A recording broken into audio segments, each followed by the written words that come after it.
it's been a fascinating summer in terms of transfers, in terms of not just player purchases, but player sales as well. And we're going to go really in depth with the numbers here with a colleague of mine who I'm sure you will know for his years of producing this incredible work, this report, the transfer review. He himself is also a club owner at Sabadell, a recent transaction for him as well. So please welcome the CEO of Primetime Sport, Esteve Calçada.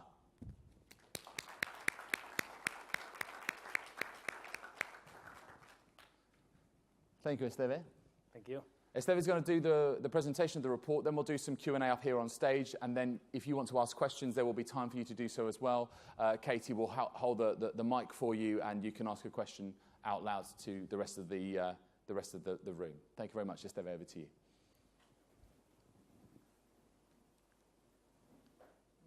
Good morning, everyone. Thank you for being here. I'm happy to have the opportunity to present our report, actually for the fourth time in collaboration with Soccerex. So it's a great pleasure to be in here. And actually, when we were preparing the session with David, we were just conscious of time because there's so much content that we would love to discuss. And as we will probably fall short of time, I'm happy to have one-by-one conversations, and actually you will have access to the complete report. As you know, we've been doing football transfer review at Primetime Sport since 2009, so it's quite consolidated, and it helps when we've been doing it for so long. It helps that we can compare some of the data from one year to the other, and as you can imagine, given what happened this summer, when we look at 2009 and we look at the numbers that by then were leaving us breathless, if we would have thought that the numbers that we would see 7 or 8 years later would be 5, 6, 7 times bigger, we could not believe it. So let me take you through the main findings of the report. The structure of the report, we normally produce 2 versions, which always have a main piece, which is an analysis of what happened in the European transfer window at European level. And then we have 2 versions. One is the kind of zoom into Premier League, and the other one is the detailed analysis of La Liga. So today we are presenting exclusively here the Premier League edition.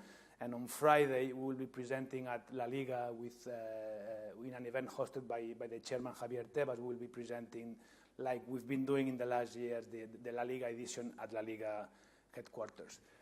So just to take you through the way we do the report, and every time when there's something big happening, we need to sit down with the team and decide how do we account for different calculations, right? And sometimes we set up our own criteria. Sometimes we call the clubs themselves, how much did Morata cost? Was it 80 million, is it said in Spain, or is it 60, as it said here? Or what do we do with Mbappé, which officially has been declared a loan, but there's an obligation to purchase. So basically, our job is to analyze what's happening. We're not the one deciding the way it's accounted. And what we really want is to take conclusions out of what we see. And I think there's a lot of conclusions that we can take from what happened this summer. So the way we've done the report, we have accounted for Mbappé as a deal taking place just now, a full transaction taking place just now.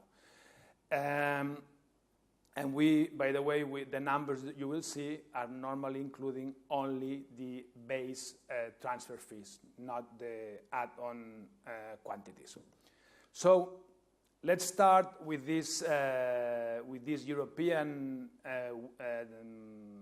analysis. And again, everyone is familiar. What we like to do is to go into detail with the numbers, because the headline you will probably have heard, but some of the things that we will discuss today will probably be new to you guys. So everyone is familiar with what happened in the market this summer. So 16% up in Europe, that's 4.4 billion euros spent in new players, which is, again, a huge amount of money. And we've seen a significant growth across the board. Remember that we analyzed the top 5 European leagues. So when we look at what happened in the different leagues, Premier League up 16%. Obviously, the PSG activity or exceptional activity this summer has resulted in an incredible number from League One numbers. But then every single league has been up dramatically versus previous years. And again, this is nice, and actually this is probably what's more interesting from a media headline standpoint.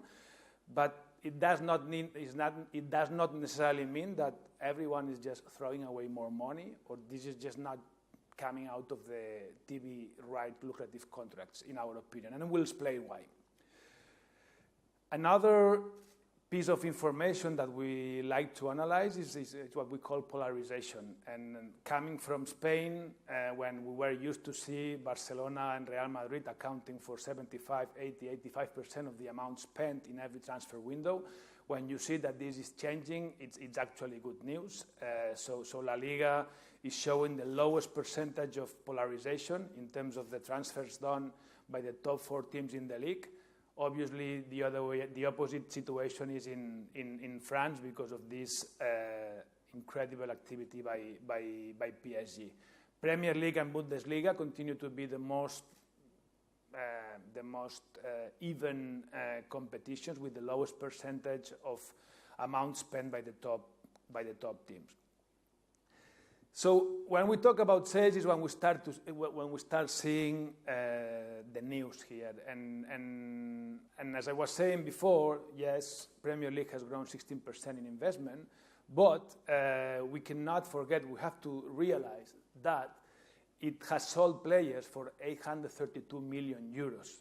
This is the biggest amount in EPL history, and this has happened significantly across the board. So every single league, and the teams in each league, of course, have been extremely active, not just at buying players, but at also selling players. And this is what has been changing in recent years. So it's not anymore about I can buy players because I make more money from TV rights or just because of the shareholder putting more money, because actually UEFA does not allow you to do that because of financial fair play. But now it's about trading players just like if it was another normal business stream. So when we look at the player sales, we can see that most of the players that have been bought have been financed by players being released and using that money collected to invest in players. And obviously it creates a domino effect, which we will see in a minute with some examples. So effectively, what we like to talk about when we explain or when we try to analyze the transfer activity is the net expenditure. So when we deduct the amount collected from player sales, we can see, of course, Premier League is still the driving force in Europe, but the biggest piece of news that probably are new to you guys is that the net spending in the Premier League is actually down versus last year, 6%, right? And this is something, again, it doesn't mean that the Premier League is not the strongest league anyway, but it shows that the numbers are significantly different, especially when we look at the other leagues. We can see that the net spending goes down dramatically after deducting the money collected from player sales. So we don't see those big numbers anymore, again, reflecting this point that teams are trading players, but not necessarily the players or the team that we are used to see trading players, like Benfica, Sevilla, Monaco, Porto. These are the teams that we were used to see selling players, and this is something that have started to change, as we've seen in the report. This year's top 10 is obviously very, very impacted by what happened in France, and the numbers by PSG have become the biggest amount spent by any team in any league in any transfer window ever, which is not news to anyone. So every team after that has an explanation, and as we will see later on, and this is a very interesting outcome, is the fact that and when we started to do the report, we would see always the same teams being strong buying players, but also always another set of teams, like the ones I was mentioning before, being specialists in selling players. This year, to prove this change of activity, change of mentality, we see that 5 teams in the top 10 of expenditure are also in the top 10 of sales, as we will see in a minute. So this is something that proves the fact that something is changing in football. Again, does that mean that if you spend more, you will win trophies? We'll discuss that with David later on. But what we've seen this year, it's many different teams breaking their own record of expenditure in a single transfer window. When we look at the sales, Monaco, even if they didn't do the Lemar deal, they've been, of course, very successful. One more summer, and they came up with the biggest amount collected by any team ever in a transfer window. This almost 400 million euros in income from player sales is a huge amount of money. And of course, you see Barcelona here top, even if it was not their intention to lose Neymar, but the money they collected, and we'll talk about this exit clauses later on, but this money collected by the sale of Neymar, it means that they are in this top situation in Europe. But again, as I was saying before, teams like Barcelona, Real Madrid, Chelsea, Juventus, Everton, because of Lukaku, are now showing both in the top of teams buying and teams selling players, which is a new development. Another new development, and which we have seen this summer, is that opponent teams, even rival teams, have done deals between them. You know, in the past, you could say, or you would expect, like, I don't want to sell a player to an opponent because I'm playing him and I don't want to get an opponent stronger. This is starting not to happen anymore. So this year we've seen transfers amounting more than 500 million euros. Even if we take out the transaction of Neymar, it's still a big amount of money. And, PSG selling players to Juventus, Real Madrid buying players from Atletico, Liverpool buying players from Arsenal. These are things that we would not see before. And I guess the question here is whether we will ever see Barcelona and Real Madrid trading a player, right? It looks very difficult, but given these numbers, you never know what can happen. But this is, again, something which is new. So players trading has become a common practice. And as a top team, you need to have players in your squad that you can trade. And this is something that we will discuss later in the conversation with David. The top 10 most expensive players, of course, Neymar and Mbappé, and right after Dembélé, as a consequence of the Neymar deal, of course, Barcelona had to go out and try to look for a replacement. So spending big here. The other thing which we like to analyze is how did the most expensive players perform in a given season. And we can say that most of last year's most expensive players have been playing regularly for their teams, and only Batshuayi and Mkhitaryan from United and Chelsea respectively can be considered players non-profitable, given the investment that has been done on them. So no news, the fact that what happened this summer, again, this is, and we'll have the time even to discuss together how much this activity by PSG has affected the market. Is this something that will change the market forever, the industry forever? What is true is that this summer we've seen 5 transactions that have just join the top 10, historical top 10 of most expensive players. And again, some of them related to each other. As a result, what we are seeing every year is the biggest transfer of each window is going up and up. And again, last year, more than 100 million euros. Everyone we were all very shocked by the number. Who could have told us that 1 year later that number would be just double, right? And actually almost double twice if we take into account also the Mbappé transaction.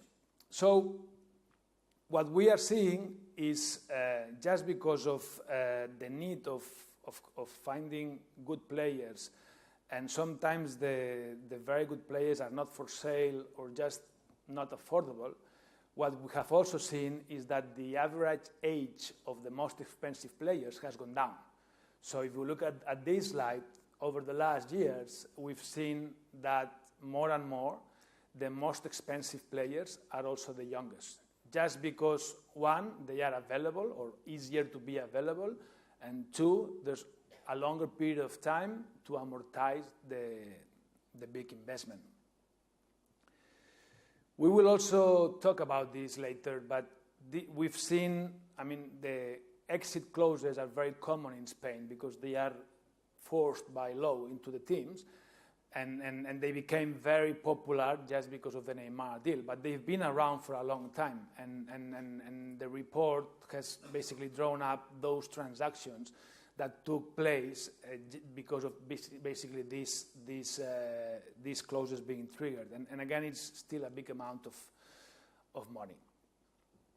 Let's go a little bit more into detail into the Premier League while we finalize what I want to explain before we have an open conversation. Again, 16% up in terms of investment, and in terms of who has been most active, the team that has been spending more money has been Manchester City, 244 million euros, followed right after by Chelsea. Here we see Everton as a bit of a surprise. They've been very active, of course, again, with the same theory that I was talking about. They've sold Lukaku for a big amount of money, so they've had available money to invest. We will also talk about Arsenal, and of course, it's not the place where you would expect to see a top team in the Premier League. They were only ninth in terms of investment in new players this summer in the Premier League. So last year we saw 13 teams smashing their record high transfer. This year we have seen yet another 9 teams. So the numbers are big, but again, let's keep in mind that most of times they are justified because you've been able to collect nice money from an expensive player or from an expensive transaction. The most expensive players in the EPL have been, of course, Lukaku and Morata. And another piece of information which is interesting is the fact that we've seen last year we only had one English player that cost more than 20 million euros. This year we had 6. And there's a reason for that, which we will discuss probably later on, and which makes the British or the English players a very valuable currency in the transfer windows. So these are the players that I was talking about. So transfers like Walker, Oxlade, Drinkwater, Keane and Pickford are very expensive transfers of English players for the reasons that I was talking about. Championship, of course, the ambition to go into the money waterfall by championship teams means that they keep on investing more and more. So this summer we've seen 4 transfers in the championship becoming part of the top 10 most expensive in the tournament. We have also had a look, as we do every year. We started to do this 2 years ago, and we actually presented it here, is the fact that many expensive players, are not necessarily successful. And This year, we've made the calculation that over the last 5 years, 1.4 billion euros have been spent on players which were not regular in their teams, and some of them even left their clubs.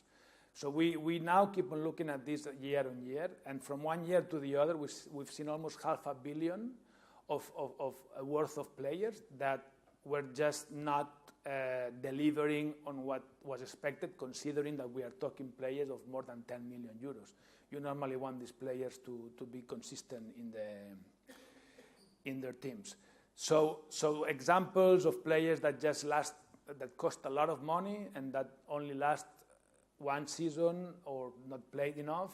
So in this list where we have Di Maria when he was at United or Benteke when he was at Liverpool, we could include, because of his cost, we could include Batshuayi, who did not play much for Chelsea last season. So player sales up dramatically versus last year, and if we look at this from a team-by-team perspective, very interesting to see as part of this new habit that I was talking about.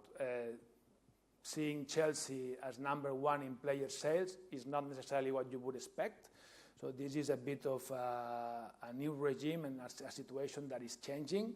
Another interesting situation is not to see Southampton at the top. We've seen in the past that they were very successful selling players or forced to sell players. Now with new Chinese ownership, they have decided that they want to try to keep the best players, and we've seen, of course, the case with Van Dijk, the centre back, that wanted to leave the club and he was never let go. And in the past, I reckon that this would not have been the case.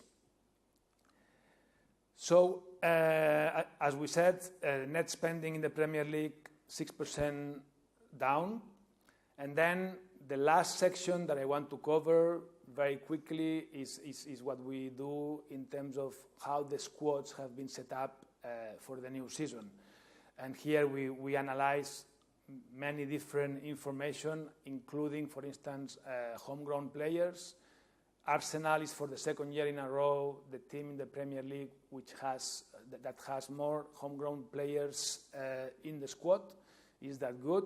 Isn't that good? We can discuss later. Another interesting thing which we had seen Chelsea doing in the past and now also Manchester City is the fact that because of players becoming that expensive, there are teams like these two that have decided to take more risks and sign more and more players very young that then they put either in their own club system or in clubs that they have agreements with, in a way that there's a lot of circulation of these players up to a point in which some of them will be good enough to make it to the first team, and some others will just be traded. And this is something which is also an interesting development.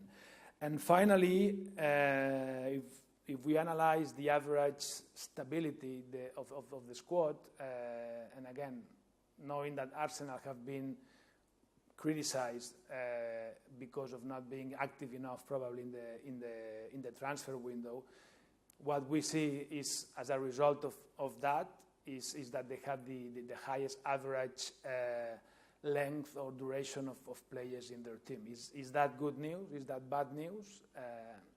It remains to be seen.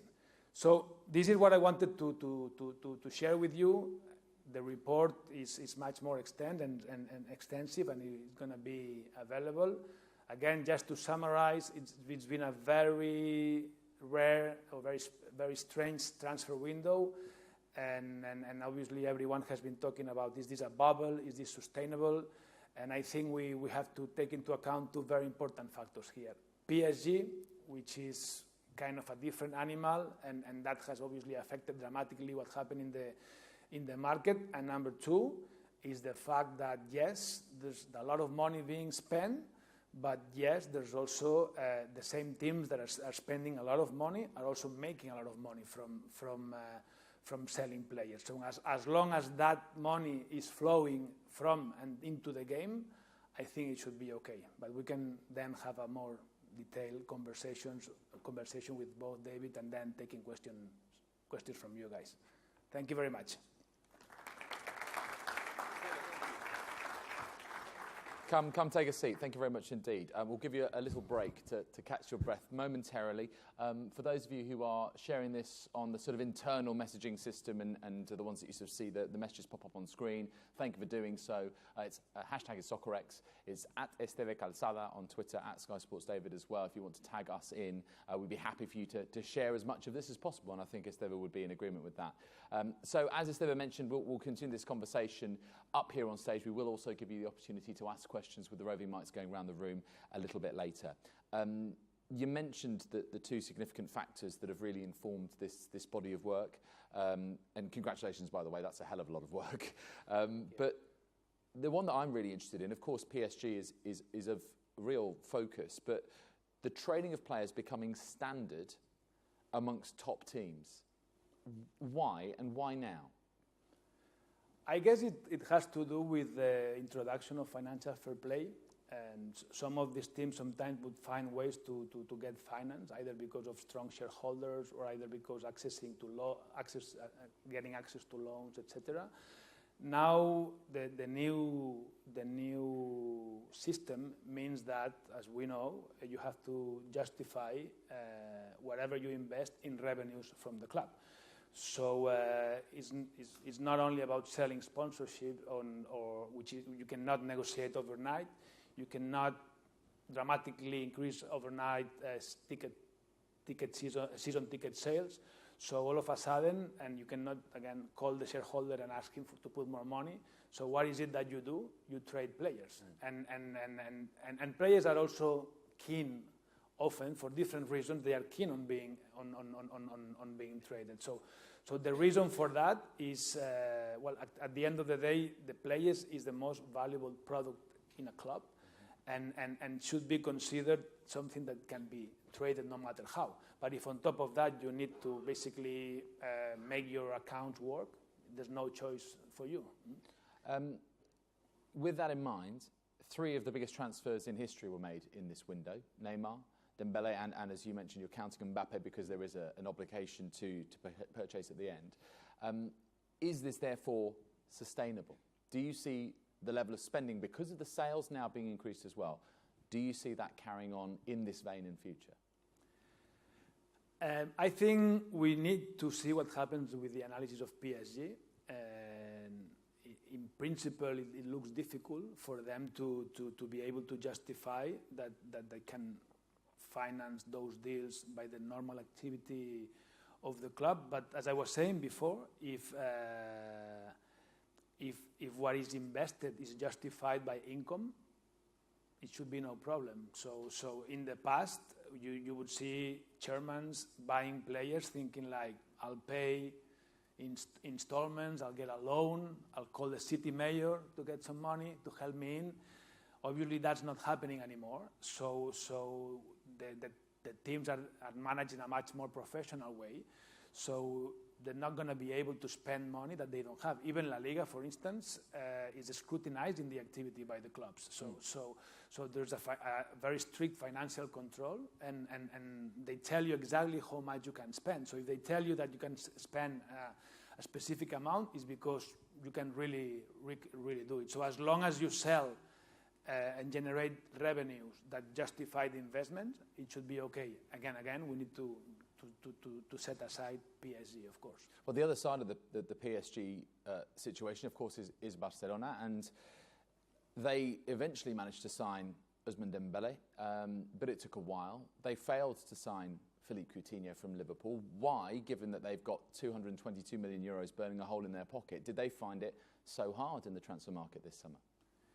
Yes, again, it was a very exceptional situation, and it was not their call to let Neymar go, right? So once that happened, I guess the question here is whether you could have anticipated that and go and buy players before market would know that you have 222 million euro in your pocket. And yes, when you hear when you listen to the board members that complain about the amount of money that they were asked for some of the players, and they decided to pull off from some of those negotiations. Probably the biggest challenge that Barcelona has, besides the actual Neymar deal or Neymar loss, is the fact that they probably don't have similar players that they could sell in a way that they could afford the amount of money that they are being asked. So if you call a top team, such as Liverpool, that is strong financially, that does not need to sell any players, they will give you a huge amount of money. It should be the other way around with you. So Barcelona found themselves in a situation in which there are 4 or 5 players, which we could call kind of the tier 2, which they were not able to properly sell. And that means that as a top team, you should be able to do big transaction selling when you are asked to pay a lot of money buying. But if we compare, for instance, Real Madrid in tier 2, they have players like Morata that have been transferred for a big amount of money, or other players that they James Rodriguez, presumably is the same tier 2 bracket. Yeah. Yeah. Okay. With that in mind, do you think that there will be, at some point in the future, that next Luis Figo, that next Michael Laudrup, who goes from Real Madrid to Barcelona? I mean, they did a deal for Theo Hernandez, as you know, an Atletico Madrid player. So that pact that the 2 Madrid clubs not to do business with one another has at least changed a little bit this summer. Could it ever happen between the 2 classical rivals? I think it can happen.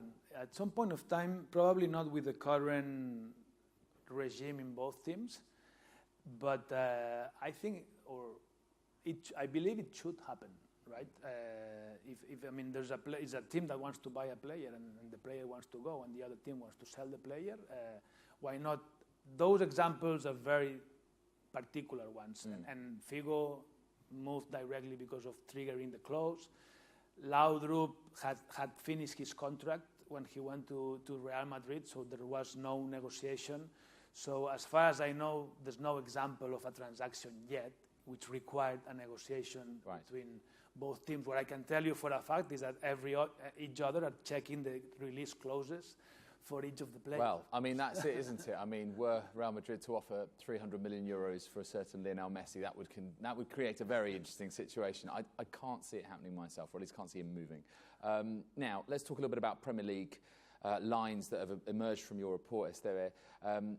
In the Northwest, where we are in Manchester, same top 2 net spenders, that's Manchester United and Manchester City, and also Everton and Liverpool 4th and 5th this year because of the increased spending from those 2 clubs.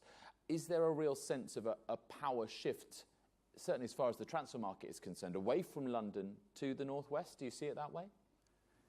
The numbers say that. Whether that's going to be the case going forward, it remains to be seen. But we've seen Manchester United and Manchester City consistently investing heavily one window after the other. And yes, Liverpool and Everton were very, very strong. Also because they've been, especially the case of Everton, they've been in a position to trade a very important player such as Lukaku. But I guess it also depends on how strong will Arsenal be going forward.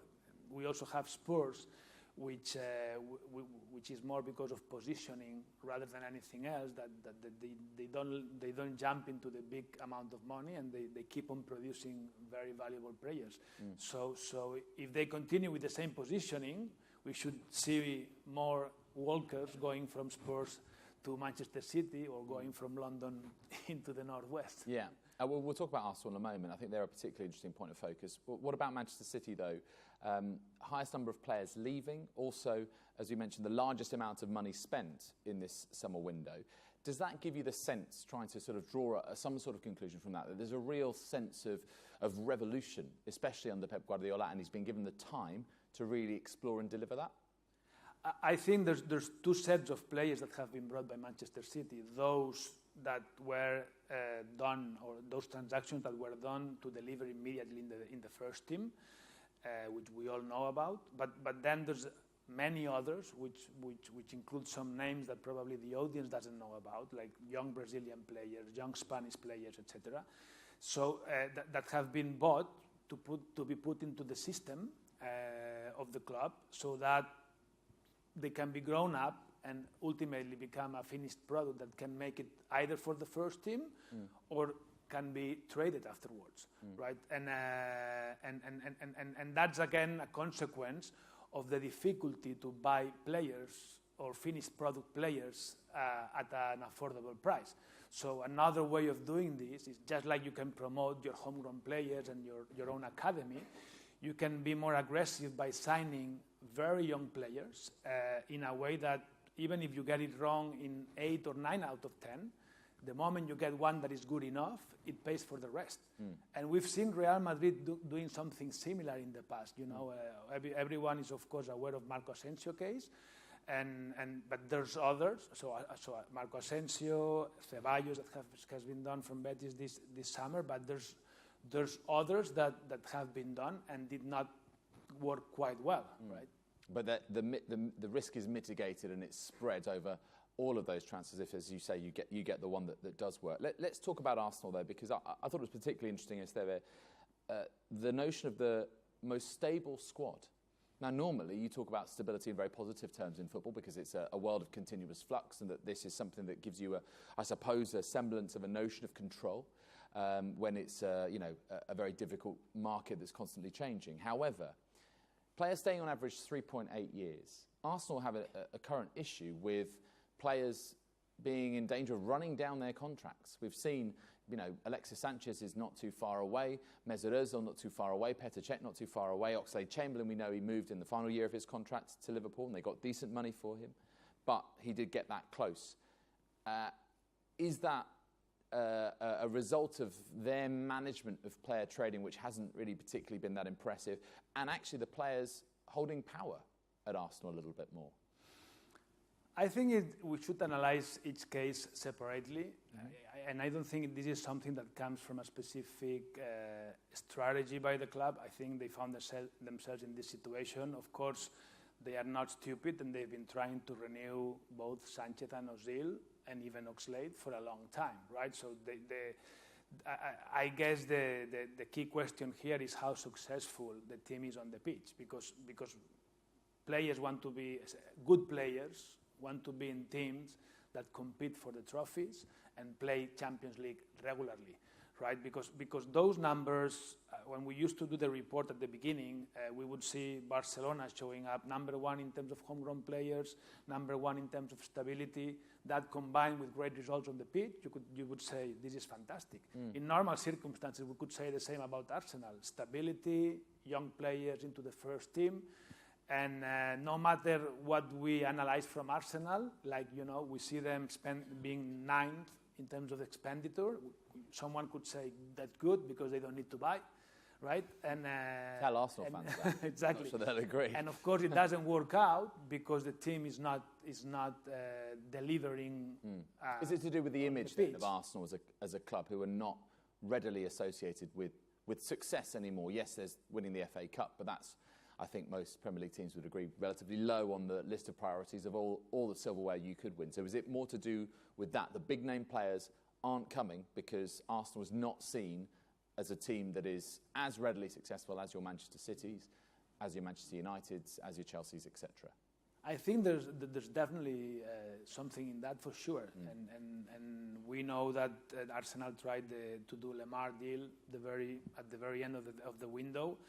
And they had the downside that they were not playing the Champions League, right? So that's definitely a limitation. However, Arsenal has the potential to stay at the top and to be still it's a very strong proposition, a very strong established brand in English football, and they should be in a position to be successful again soon because they have the same revenue generation capacity than any other top team in the Premier League. I mean, as we heard in our opening ceremony from Duncan Reevy, that little clip of him saying, it's about negotiations, it's about business, it's about et cetera, but it always comes back to football on the pitch. I find it really interesting at this moment that football fans are judging their team on the strength of their transfer windows, and that in itself is its own metric of success. So there'll be Arsenal fans who'll be looking at the failure to get Thomas Lemar on deadline day and therefore to let Alexis Sanchez go to Manchester City, as a failure. They almost have their own Premier League table of transfer window success. Is that something that you're seeing anecdotally in conversations with people when you produce a report like this? Not really. I think that it's also it's also something that, of course, the media push for, because the headlines is transfer activity. I mean, it's not about a decline or net spending being down. So there's news that generate headlines and attraction and generate audience, and some others that don't, right? So I don't think that's necessarily the case. Okay, just my conversations then. That's fine. What about the waste of Premier League signings? This is a really interesting development, isn't it? It's not just so much that it's a huge amount of money, but it's the fact that huge amount of money has gone up from 950 million euros over 4 years to almost 1.4 billion over 5 years. It's a big jump in one single year. What do you put that down to? Is it clubs being more adventurous in the transfer market, perhaps? Yeah, and the actual 1.4 billion euro number is staggering on its own. Yeah. And the trend for the last season, of course, is confirming that. And I think that the explanation for that is, first of all, disposable income. So you've got the money and you try things, and the risk of getting it wrong is not that big, right? In the past, if you would be Sevilla, or you should be careful. I mean, Sevilla could not make a big investment and get it wrong, right? Here, as there's more disposable income, there's more propensity to take risks, and then, of course, as a consequence of top talent not being necessarily available, there's a lot of deals which are 10, 15, 20, 25 million euros that are done just to see, let's see what happens. I can afford it, and if I'm successful, I have produced a player that I may be able to sell for a bigger price later on. There are a number of players who have moved in that bracket of prices you just mentioned, 20, 25, 30, particularly English players. And as you mentioned in your presentation, there were 6 English players moved for £20 million or more to other Premier League clubs. Last summer it was just John Stones, who moved from Everton to Manchester City. Again, is there a premium on English players? Is it to do with the homegrown quota? What is that down to? Yeah, there's a premium, and actually I think this is a disadvantage of the Premier League compared to the other leagues. On top of the restrictions to bring in here non-European players that are more strict than the ones that you can find in the other leagues, as we know, there's an obligation of having 8 homegrown players in your squad in England, and that's defined by having been 3 years consecutively in an English club below 21 years old. So I know for a fact that many teams will have found themselves in a situation that they were counting. Well, Manchester City had it a couple of years ago, do they not? Yeah, could be. And some others are doing the transactions thinking, oh my God, I'm just surpassing the number and I need 8, right? So those players are definitely high currency for the top teams, because it cannot be any player. You're not going to bring to a team of this caliber a player that just because he has an English passport. He needs to be good enough. So when a good enough player comes up and has the English passport, then he's highly demanded, and that's why the price gets inflated. What about buyout clauses? We mentioned Neymar, of course, and the most famous buyout clause. I think that's really when it penetrated into the general consciousness amongst general football fans here, the notion of a buyout clause, and in fact the rules governing them. That it's a law in Spain, as we were discussing earlier, but it doesn't really prevail in the other European leagues as a major factor. However, we've seen top dollar paid for Neymar, 222 million euros. Cristiano Ronaldo's buyout clause is 1 billion euros. Do we think that the days of putting a buyout clause prohibitively high as a deterrent are gone, because clubs are willing to pay them, and that as a result, 300 million euros for Lionel Messi, as Pep Guardiola was saying recently, someone could come and offer that, and that's actually much more in the realms of reality now than it used to be. Would that be fair? We need to see what happens because, again, this summer we have seen this exceptional transaction, and many times these clauses are either prohibitive, like the one from Cristiano Ronaldo, which is to say clearly he's not up for sale. It would be very difficult to prove FFP, wouldn't it? I think if you spent €1 billion. That's the thing. But then 222 million euros, it's an amount which makes you doubt whether, like, is it an amount that is attacked like it's not for sale, or it's an amount that is big enough to justify it locally in front of your fans, but in a way that you couldn't do anything and someone came and paid for it. In some cases, these clauses also dictate the price. So for instance, Theo, that was brought from Atletico to Real Madrid, the clause indicated the amount. And then what happens is that when sometimes the teams sit down and agree a deal rather than provoking a hostility by basically stealing a player from each other. And sometimes now it has changed, but in the past it would be good to sit down because for the same amount you could have some tax benefits if you would do it as a proper transfer as opposed to just triggering the clause. Right, okay. And actually, let's just have one last question really on La Liga, because we've mentioned Barcelona, we've talked a little bit about Real Madrid, but aside those clubs, one interesting thing that I noticed from your presentation was the percentage that the top four were responsible for in terms of overall spending. So aside Dembele and Paulinho to Barcelona, aside Ceballos and Theo Hernandez, as you mentioned, they're only responsible for 60% of the spending, which is down again. Why is that? Is that because Real Madrid's supposed Galactico policy has now sort of faded slightly, or is it that other teams are really going for it a little bit more? Well, first of all, it's still a big number, but if we consider that we're coming from 75-80%, it's a significant decrease, and this is actually the outcome of the policy of La Liga in terms of centralizing the TV rights revenues and trying to have more democracy in terms of the way those revenues are spread among the teams. So over the last 2 years, we've seen the situation change, and we've seen it in numbers, both in terms of teams being able to retain talent that they could never retain in the past, just because smaller teams have more disposable income. So that means that they can spend more and sometimes overspend Barcelona and Real Madrid, also sometimes because they've been able to sell players. But when you analyze the numbers, you can see, for instance, that newly promoted teams have invested 25 million euros in new players this summer in La Liga. That would be unimaginable 3-4 years ago. I mean, if Almeria would promote to La Liga, they would create the squad by trying to get loans from different teams, and they would hardly spend a couple of million euros. Yeah. Right? Well, I mean, Alaves did it last year. They very much followed that type of project, if you like, trying to loan players, and they reached the Copa del Rey final for the first time. So I guess that's one way of trying to make it work. Okay, we've covered a lot up here on stage, but now it's time to hand it over to you guys. So if you have a question for Esteve, please raise your hand, and we'll get a roving mic to you.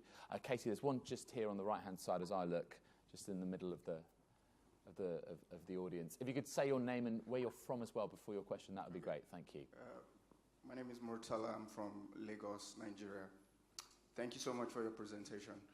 I was just wondering if, firstly, foreign investment has, I don't know if I missed it, but if foreign investments in the clubs have resulted in the increase of transfers and in terms of their spend. And touching on sustainability of the transfers, do you think, touching on issue on sustainability, do you think that in future there might be a situation where the UEFA needs to put a spending cap for teams? For instance, with the PSG situation, say a club shouldn't spend more than 500 million a year, just because obviously there are a lot of consequences from the spend, from the sale of and purchase of a player like Neymar, for Barcelona and the rest of the European clubs. Yeah. Okay, so two-part question there for foreign ownership and its impact on transfers first, Esther. There's been, of course, the La Liga clubs besides the Barcelonas and Real Madrid have become more attractive to foreign investors, and there's been new investors coming in. But as far as we have seen so far, there's no examples of new investors spending a lot of money on their arrival. Also, because there is a financial control in there, right? So La Liga sets the amount that you can spend, right? And even new investors like the Chinese one that there is in Espanyol, and even if they would like to invest more, they also have restrictions in their home country that they cannot spend as much as they would like. So we haven't seen any example of, I mean, it's not happening anymore that an investor comes and does crazy things, you know. That now, yes, of course, you can buy a football club because of wanting some popularity or wanting to have some fun, but I guess no one is happy to lose money over time, right? So what we are seeing more and more is that anyone buying a football club expects a return. So you will not see the money thrown away just like that. As for the second question, we don't call it salary cap, but there is some sort of cap in principle. So the financial fair play has been created to basically tackle that, right? The cap is set by your ability to generate revenues through the normal streams in the club, right? And we are all, of course, anxious to see what happens out of this investigation, after this investigation to PSG, because we are all very interested to see how will they explain, how is it justified in income, this amount of money that is being invested in these players. But of course, if there's no resolution or nothing happens out of this, there needs to be a change, because the perception in the industry is that there's no way to match those numbers, and there's no way to finance those deals with the activity of the club. Okay, thank you for your question. Who is next? Just here on the right as well. Thanks very much. Hi, my name is Ben. I come from Sweden. Thank you very much for the presentation as well. I was just wondering, you talked about Manchester City and the way that they have this season bought players to come straight into the first team. And quite a lot in the Premier League, there's a high buying players to produce results straight away. There's this incredible competition between teams in the Premier League to either get Champions League places because of the financial benefits it will give teams, or even with teams that are lower down in the league, buying players that can come in straight away to stop them from getting relegated and losing the money in that way. Do you see this as a potential problem, actually, for youth development within the Premier League? This fact that teams are trying to buy the best players to handle the demands of the Premier League and keep them there, and therefore players aren't being allowed the opportunity to come through the youth systems because there is this high demand to buy the best players to keep their team in the short-term future in the situation that they're currently in? Yes, there's a threat there for sure. There's a threat because again, then a manager is not necessarily paid or rewarded because of fielding more homegrown players, but he's rewarded for winning, right? And unless the players he has in the system or in the academy or in the EDS team are very, very good, normally he will try to ignore those players, and that's why it becomes more difficult to see them straight into the first team when you talk about this top team, the Cities, the Uniteds, the Chelseas, etc. Actually, both Chelsea and City are now the best in the country in terms of winning the youth competitions.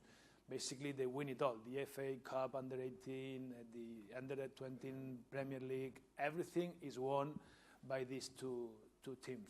There's other teams which can afford, I mean, their description of success is not necessarily winning trophies. And for those teams, I believe we still see a situation in which they will keep on producing players that they will be able to field in their own teams. But up to a point, even if they go into the first team, once they are there, there's going to be still the risk of those being stolen by the top teams. However, every single Premier League team now is quite strong financially. So none of them is really desperate to sell. And of course, here we are analyzing the deals that did happen. But maybe one day we need to do the opposite, analyze the deals that did not happen, because there's plenty of them too. Yeah, it's much to our frustration on Sky Sports on deadline day, by the way, obviously. Actually, can I just follow on from Ben's question, because I think you raised a good point, Ben, and you touched on it in your presentation, actually, Esteve. How much does spending, and especially concentrated spending in one window, the likes of a Manchester City or a PSG, how much does that equate to trophy-driven success? As you say, there's lots of different ways of measuring success, but that's the most common one, I guess. We saw a slide that you showed where there were the sort of really big spends of a window and like the top 10 of those. And I think I only saw Real Madrid winning the Champions League in 2014, and I think it was Juve winning Serie A in 2002, which would suggest that actually one big spend in one big splurge doesn't necessarily equate to success. So what is the key? Is it more consistency with that method? I wish I would have the key, right?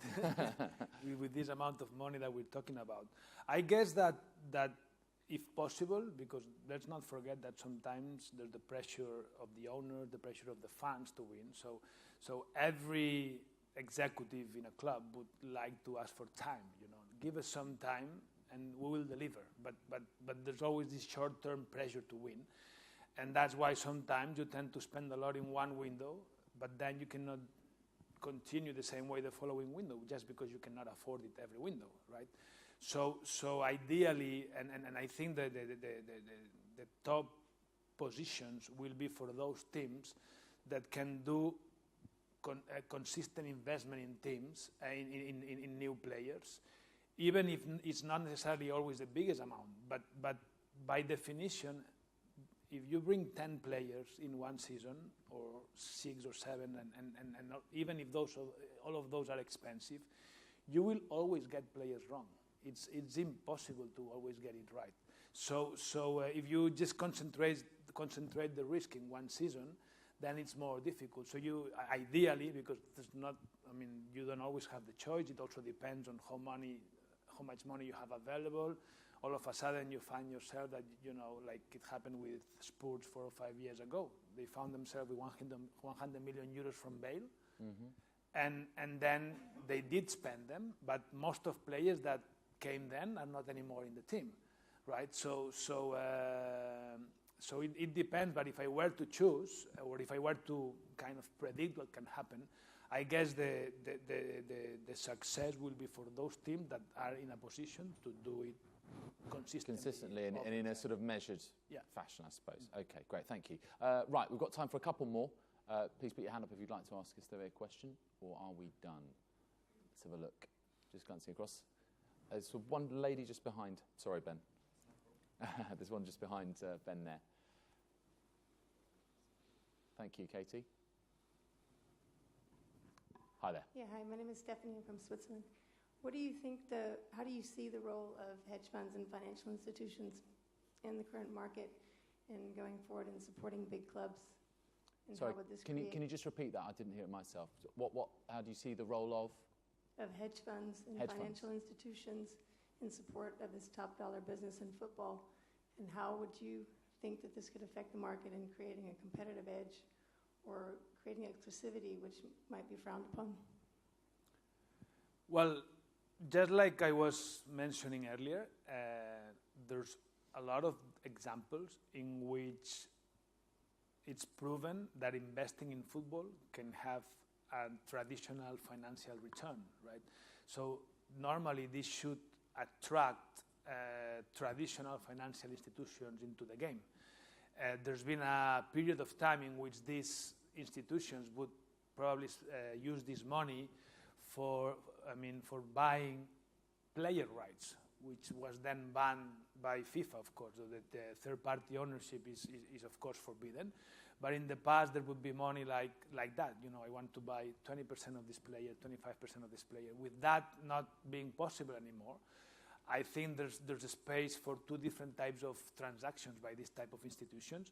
In one sense is to, and in primetime sport, we have done some deals in this direction. It's like securing some of the insured revenues that the club will have. If you have, sold a player for 50 million and that's, 5 installments of 10 million, if the buying club is strong enough, you can secure that money and an institution can give it to you in exchange of an interest rate.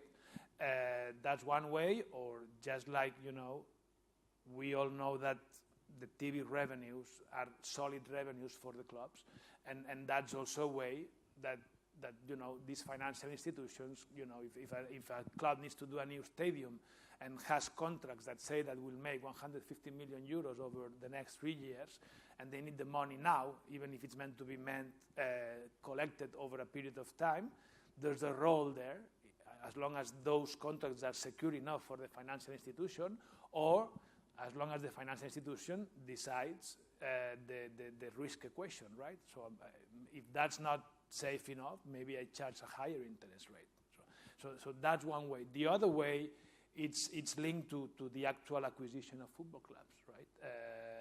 Which can be profitable. We've seen examples of clubs being bought at one price in a given time and being sold 3 years later at 5 times the price, right? So if you've been one of the investors in that club and you've put, you have had the right management team and the right entrepreneurs behind it, that can also be a very profitable activity. Okay, thank you for your question, Stephanie. We've got one more here? We have. Okay, this will be the final one, I'm afraid, guys. Thank you. Just here on the left-hand side. Hi, I'm Jed. I'm from Miami. Question about La Liga.